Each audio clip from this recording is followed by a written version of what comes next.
My name is Dr. Austin Tay, and you are listening to Psych Chat.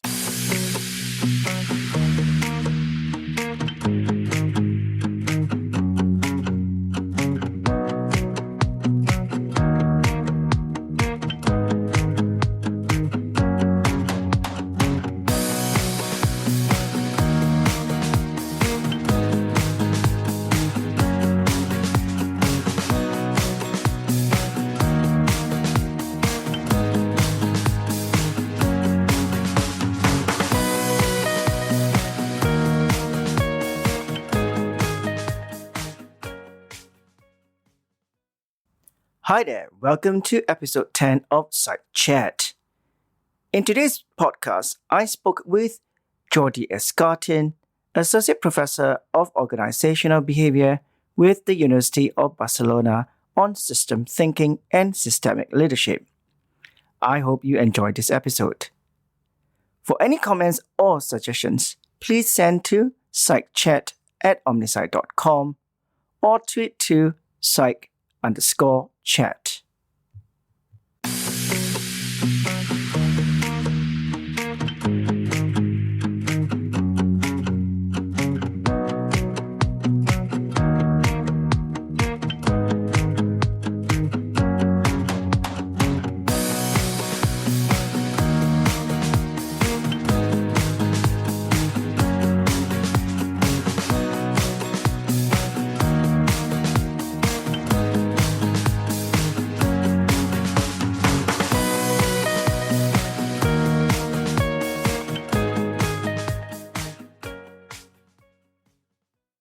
Hi there, and welcome to our new episode of Psych Chat. Today, I'm very happy to actually invite a contact I know about probably 6 years ago when I first met him, Associate Professor Jordi Escartin. He's the Associate Professor of Organizational Behavior with the University of Barcelona. Hi there, Jordi. Hello, Austin. A How are pleasure to hear you? you. Yes, good. Fantastic. Well, yeah, at home, as probably most of the people here. Yes, and then as you said, all of us are confined to home, and I think this is the best time to do a podcast series. Thank you for joining us today. Perhaps you could give us a little bit about introduction to our listeners, who you are and what you do. Okay, yeah, for sure. Well, I would like to start that I'm a human being, Mhm. perfectly imperfect. So some days I'm scared, some days I'm at home thinking what to do. But as well, I try to be a healthy husband and a father of with full love of a child who's called Gaia, which I Yeah. love so much. And in my work, I could say, like several roles, like different petals of a flower. I'm an academic, as you say. I'm a researcher in areas like workplace bullying, that you are an expert as well. And Mhm. we know each other from this side. But I try to do other things, like I'm an organizational consultant, and I work for management firms, and I do executive coaching. And as well, I'm a senior advisor in HR for different international companies. So I try to see myself like a work in progress. And to tell the truth, I don't know whom I'm going to become in the years to come. So let's see. Yeah, I think it's very interesting. All of us nowadays have to wear different hats. We all Yes. have different personas because of the things that we do. And as you say, one of the things that you mentioned earlier on were research that you've done in workplace building, which both of us are kind of very passionate about. And of course, the other part of the things that you've done, as you mentioned, organizational people development. One of the things that I kind of realized when I was looking at your profile, although I know you for about 6 years when we first met in Mm. Milan for the conference. You being part of my contact in LinkedIn, I always look out for interesting people and what they are doing. And one of the things that caught my eye was systemic coaching. You have been Mm. dealing with a lot of systemic coaching itself, and I was just wondering what exactly is, and this is why I wanted to talk to you about in this podcast. Maybe you can tell us a little bit more. What is systemic leadership? Okay. Okay. Think in somebody in your Hmm. in your close world who sees the potential in others Hmm. and free it. That could be like a very informal way of talking about that. It's like a system leader who is humble, Hmm. who doesn't have all the answer, Hmm. who is a good listener, Hmm. and has a systems intelligence. Hmm. And what a systems intelligence is, maybe it's one of the questions for you and for Yes. people who are listening. It's a kind of ability to see your experience as not just your own experience, but as a part of a system as a whole. Mm. So you can just focus not only on you, but my interaction with you, Austin, my interaction with other people, and which is the feedbacks that this interaction creates. All these kind of things, I think we can just collapse in what is a system leadership. And I think it's vital because you see the TV and the radio now with Trump, Bolsonaro, Piñera, all these world leaders, and they are for sure the antithesis of this systemic leadership. Mm, mm. So in a way, it's like all of us are part of a big system. Whatever we do, whatever we say, it does interact with other people, and that also affect the way people give feedback to us and how we perceive things. Am I right to say that? Yeah, for sure, for sure. I think that now it's not that we are insensitive and they are self-sufficient and we don't need anybody. We are in a world now interconnected, and the planet Earth is a system, but there's much subsistence inside, like Europe, Asia, etc. But then you have countries like Spain, and then you have communities and areas. So all of these are different systems, and we are part of all of them. And this has a lot of repercussions. So systems intelligence allow us to define ourselves as individuals that depend from each other, that need to take care, and then we are in a community. That's more like what we think when we think about systems intelligence. So kind of peeling back, an individual has to be mindful of the actions, the things that they say, the thoughts that they express, because whatever we do, we say, and we kind of share is going to be in one way or another. Looking at what you're just saying about systems itself, that it will impact and also affect other people, the repercussions. And when you were talking about the connectivity, that I was thinking in my mind, it's like the ripple of when you throw a stone into a pond, you see the different ripples that it creates. It's a kind of connection there. So we have to be mindful. So as someone who, as you said, individually, what we do, we're also connected to everybody now, and with the world being so close together with technology and collaboration between people around the world, this is so much an important way of thinking. And how do you get about, how do you first started looking into this? It must be something that's interest you in kind of looking in depth into system. For sure. If I go back, I could go back very, very, very in the past. But if I go to 2006, I was starting to work as a consultant for external companies, and I just I was aware of systems intelligence and all these things from many authors and many readings and many work personal experience. So I started using it, and I said, well, let's see what happens, because I couldn't find many answers in my experience before. From focusing on personality or focusing only on people, like you are the guilty one, you should be ashamed of this. So this kind of individualistic point of view was not useful to me. So I tried to use this, and wow, I started getting results, and organizations were getting more profits, more results. So it was kind of natural flow of trial and error, and with such holistic vision, I started connected dots, and I tested it, and it worked. Then I follow it. That's where I am here now. I'm a true believer of that for sure. Could you give us an example, perhaps? How has it worked for you in terms of maybe your teaching or your kind of external work with other organization? Let's think or let's visualize. Okay, travel with me. A small and medium enterprise. Well, everybody feels like a family.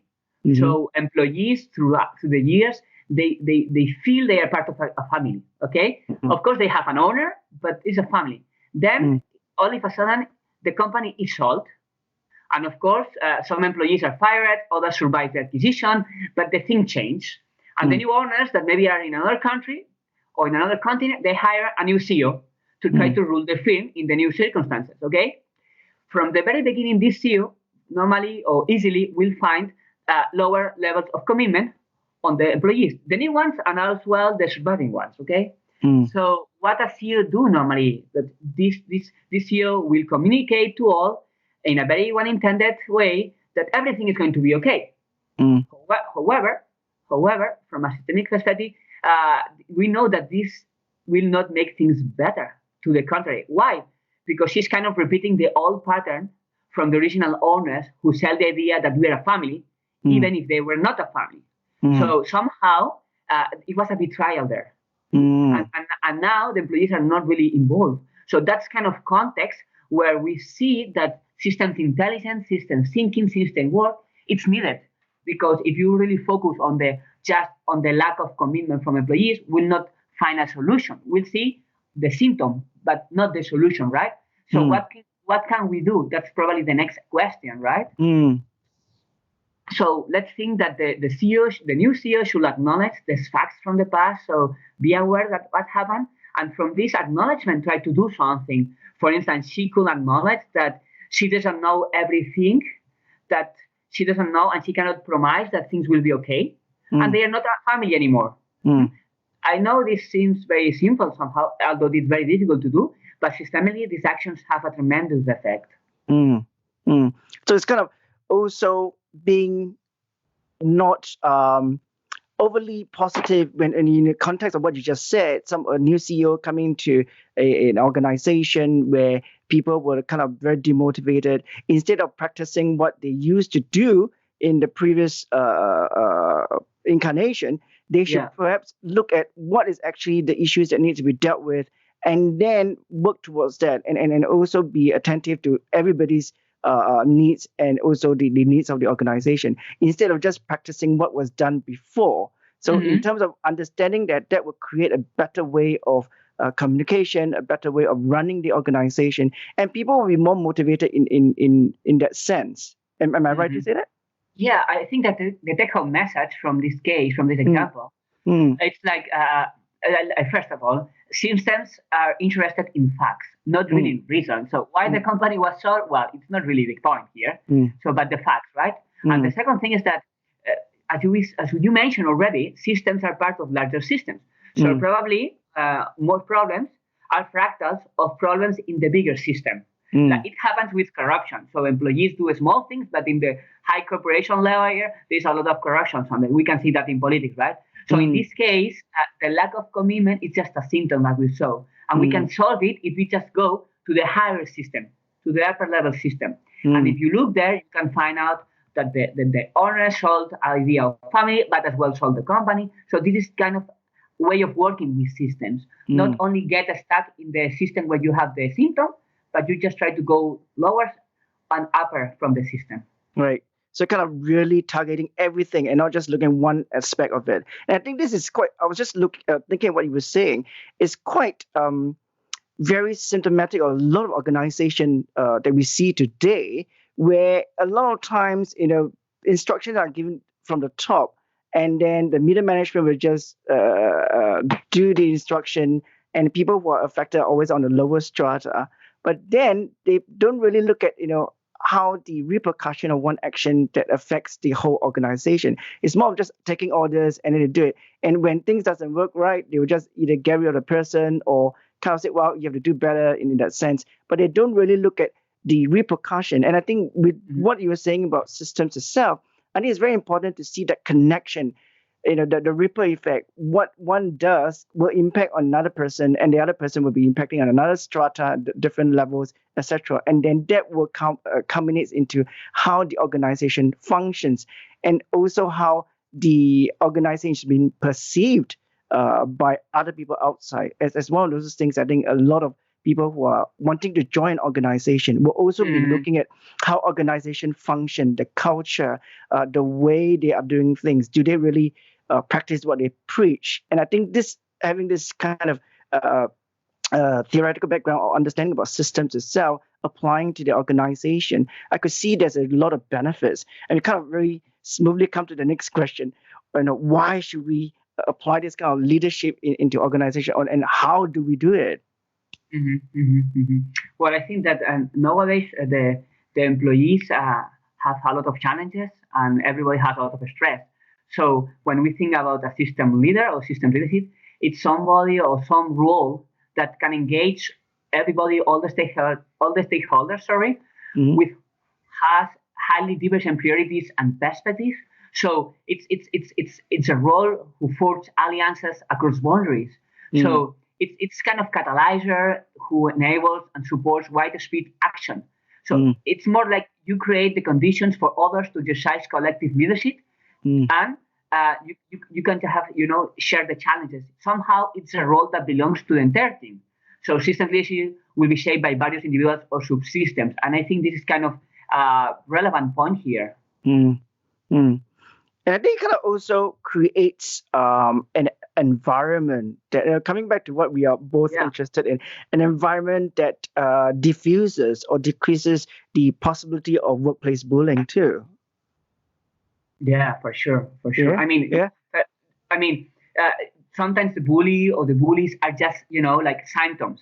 yes, So yeah, what one question for you, for me, for any leader in an organization is like, what is the systemic function of a bully, or what is the yeah, systemic function of a victim, right? yeah, Because perhaps something or somebody was excluded from the past, or maybe for what's happening is that the order is not respected, too much reaching, or the old things are not considered. Perhaps it's an imbalance.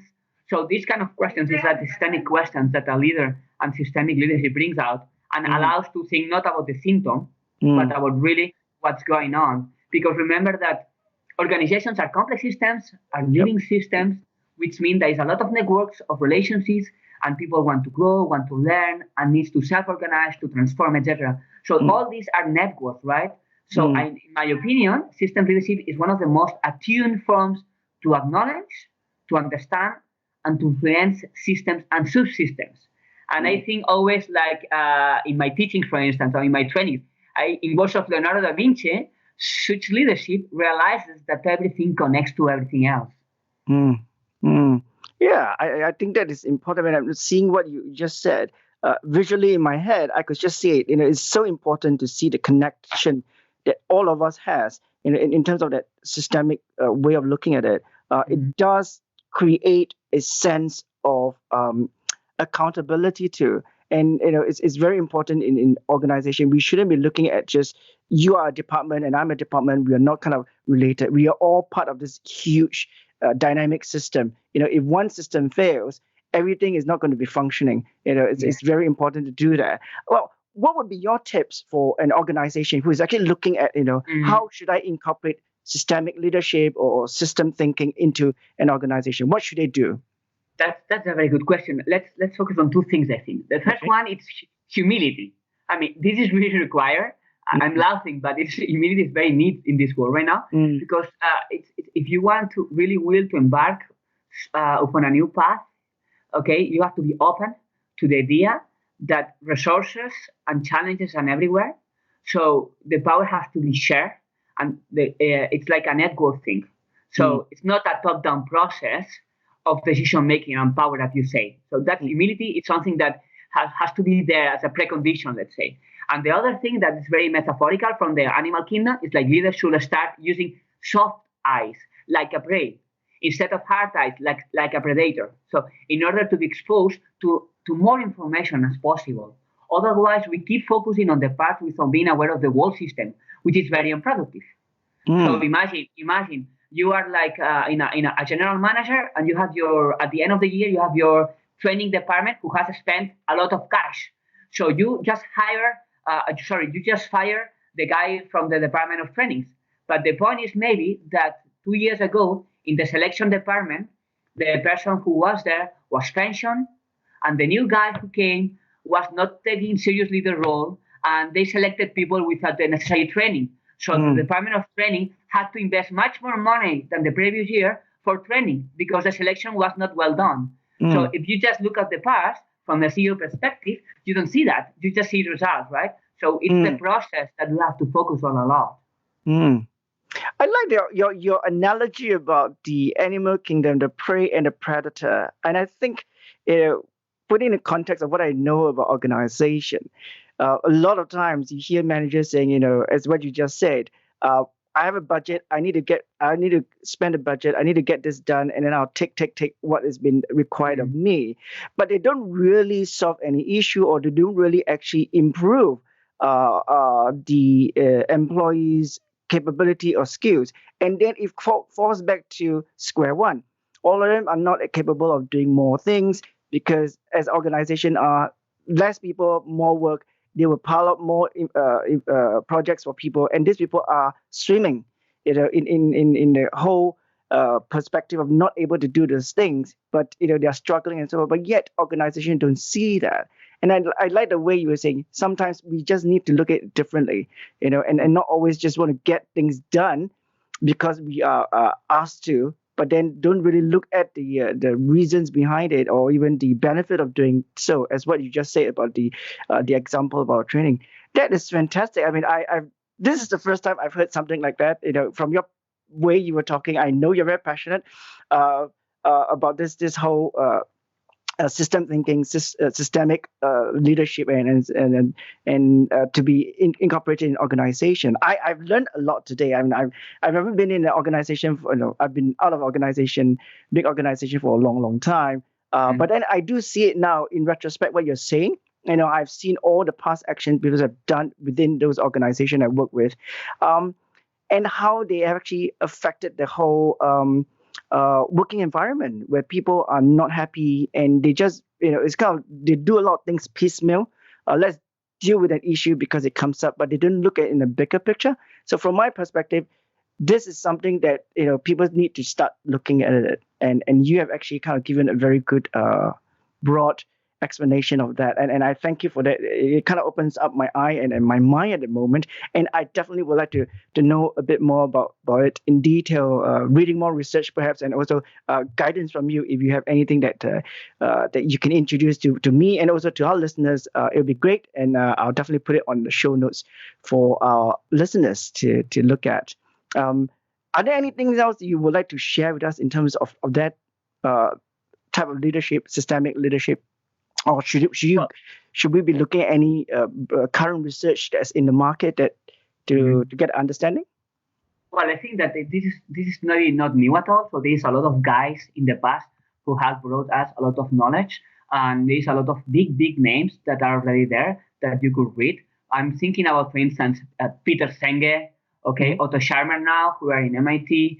But I mean, there's a lot of guys like Paul Watzlawick, who is already dead, passed away already, or Carl Weick. So other professors that have been working on this constructivist paradigm and this system perspective. So there's a lot of big names who really are very influential right now. And I've been always drinking from their sources. So I have to be coherent and I have to be very humble and with a lot of humility, right? So I think that the best way to go is that, guys, because they really know what they are talking about. I'm just on my way, because as I told you at the very beginning in my presentation, I'm a work in progress. So I try to see myself like with a love of learning and with a beginner's mind, to tell the truth. Yeah, I think it's very important, as you said, humility, learning in progress. I think all of us are, and it's always good to always be nourishing our mind, our skills, and learn more things as we go along. And there's no way one can say they are an expert in anything in what shape or form, because we are constantly learning, and there are always new research and new ideas in the market that we can adopt and learn. So yeah, definitely, thank you for those recommendations. Well, thank you for your time, Jordi, because this has been fantastic listening to what you've just shared with us. What we're going to do is, on the show notes itself, I'm going to put your details, your social media details, and if anybody want to get in touch with you and learn a bit more about systemic leadership or system thinking, they can contact you directly. Would that be all right? That's great, Austin. It has been a pleasure for me as well. So thank you very much for everything. Not at all. My pleasure. Thank you very much.